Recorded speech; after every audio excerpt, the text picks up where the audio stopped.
homeless population in Miami-Dade is on the decline. Last week, Miami Mayor Francis Suarez tweeted that the city is at its lowest level of homelessness since 2013. So we decided to look at these county numbers, and it's the lowest it's been in more than 2 decades. The reason, according to the Miami-Dade Homeless Trust, may be surprising.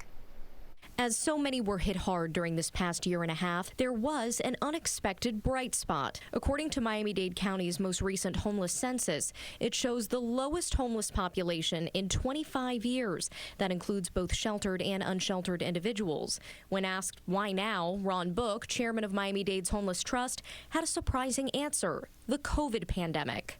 The fact is, we don't put people in shelters these days. We put them in our quarantine program, which is a hotel program. While at the height of COVID, we had 5 or 6 hotels that we were putting folks in. We're still putting them in 3 places. More than 6,100 people were served in those locations since they were set up in March of 2020. They have rules when you come into a hotel program. They followed our rules. They listened. We made services available day in and day out. These people haven't left Miami-Dade. They've found themselves permanent housing thanks to being able to get back on track. You're giving people their prescriptive medicines on time, and they're getting them regularly, and they stay lucid and they stay stable.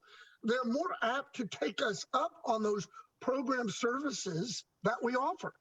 And here's what we're sure of: it's worked. To date, the county's total homeless population is the lowest it's ever been. In 1996, it was as high as 8,000 people. August 2019 showed 3,698 total homeless people. Now it's down 9% at 3,355.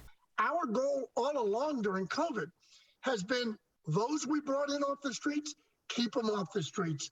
Those that we brought in, continue with our outreach teams and our caseworkers to get them to access our services so that they would take us up on permanent housing. The program, Book says, will last at least through the end of the year, and they're working on raising money for more housing, especially with concerns of the eviction moratorium. He says they are about 1/3 of the way to their $15 million goal.